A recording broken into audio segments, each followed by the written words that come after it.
how dog friendly is 30A really? Stick around, this is the video for you. I'm going to tell you all things that you need to know about bringing your furry friend out here to 30A.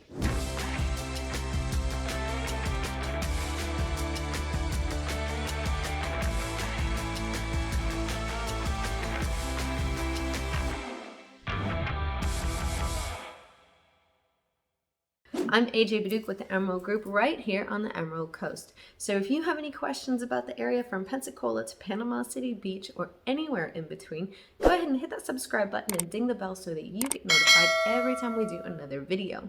We have been getting calls, texts, emails, and Facebook messages, and we absolutely love it. So please, if you have any questions about the area, remember, we are primarily a real estate group. So if you have any questions about buying, selling, or moving to the area in general, please don't hesitate to reach out to us. We absolutely love helping you guys.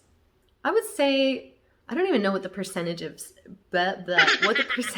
is of people who own dogs these days, but they just like, I don't know, they just make life better. You know, if you're sad, they'll like come and sit with you and they'll like give you cuddles, and if they're in a happy mood, it kind of makes you in a happy mood. They help you with your exercise because they're like, hey, walk me. And you're like, all right, let's go walk, because it's easier to do things for others than it is for ourselves sometimes. So they just like make life so much better in a way, in a couple of ways.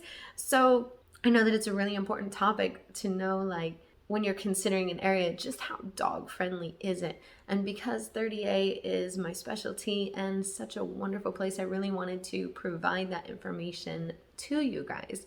So what makes 30A so dog friendly? Well, for one thing, if you just go to the beaches, on 38, like any of these public accesses, you're going to see on the side, like big trash bags and smaller trash bags to help you clean up after your dog. And I know that's almost sounds like a negative, like pick up after your dog, but really it's a positive because it's saying, hey, we expect you to bring your little furry friend to the beach, and here we're going to help you clean up after them too, so that you know, yeah, they're welcome and it's a clean beach. So right then and there, you've got, you know, your first setup right there, because where does everybody want to go? Everybody wants to go to the beach, and we all want to bring our dogs too. And this is one of the only areas in the area where it's so friendly to bringing your dogs on the beach. Like seriously, talk to anybody in like Navarre or Fort Walton, they're gonna be like, wish we could bring our dogs to the beach. Well, y'all aren't 38. So while we're talking about bringing Fido to the beach and getting them all sandy, or her, do keep in mind that you have to have a permit to bring your dog to the beach, and only landowners in Walton County, or land property, you know what I'm saying, can get a permit for a dog. So it's about, well, it's not about, it's $40 for the year, and it renews on August 1st every year for an additional $40.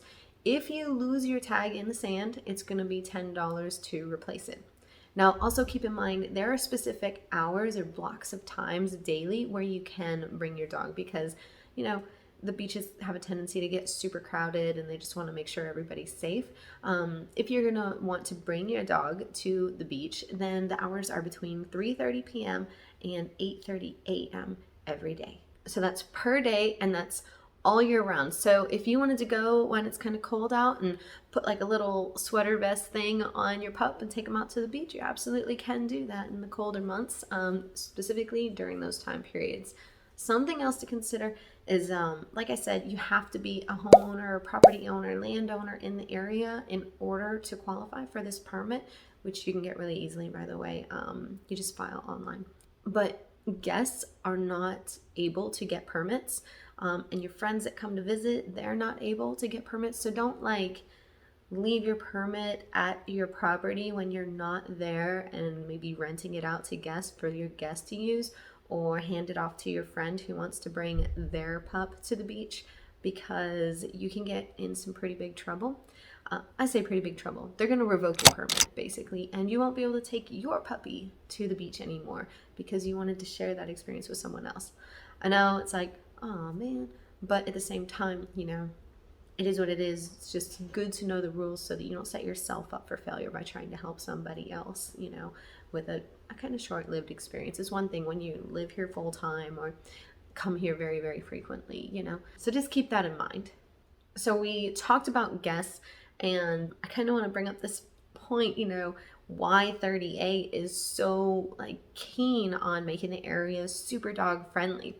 So obviously 38 has a ton of rentals here. We get a lot of visitors, a lot of guests. Of course, there are a bunch of locals as well. We love our pups and we love taking our pups everywhere, but we also cater to the tenants and guests and what have you, because, you know, supply a whole lot of income for the area, keep a lot of folks employed here.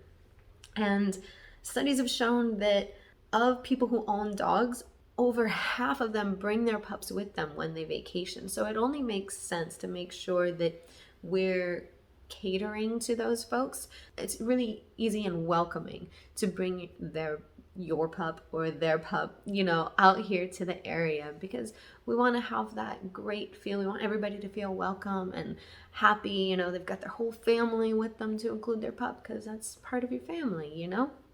And speaking of people bringing their pups, because that's what this is all about, there are just tons of restaurants in the area, just tons of them, that are all about you bringing your pup. You are more likely to go to a restaurant and then welcome your pup than you are to go to a restaurant and then be like, that's not okay. You know, like they're gonna come out there and they're gonna bring you a little dish of water for your pup so that they're staying hydrated while you're out walking about and what have you. There are a bunch of, you know, outdoor shopping venues and such where you can bring your doggy with you. It's awesome. You can take them pretty much anywhere. But going back to rules and such, you do have to keep your dog on a leash everywhere, like everywhere. And the thing is when we cater so much to bringing dogs, that means there are going to be lots of dogs, and some dogs are trained better than other furry friends, and we don't want any kind of altercation to occur and someone to leave very, very sad. There's also a ton of traffic on 30A during the busy seasons, and the last thing we want is for your furry friend to get too close to a vehicle and have a sad encounter.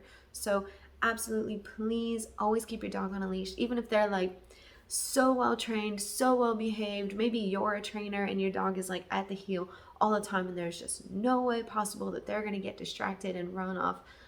It's not worth the risk. It is just not worth the risk. So permits for the beach, leashes for everywhere.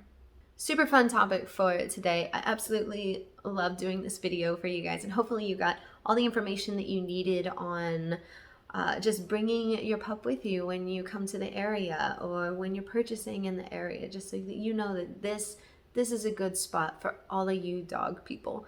All right, so if you have any questions, please don't hesitate to reach out. Go ahead and comment down below, send a text, email, Facebook message, however it is that you feel comfortable. And don't forget, hit that subscribe button and ding the bell. All right, I'll talk to you guys later. Bye.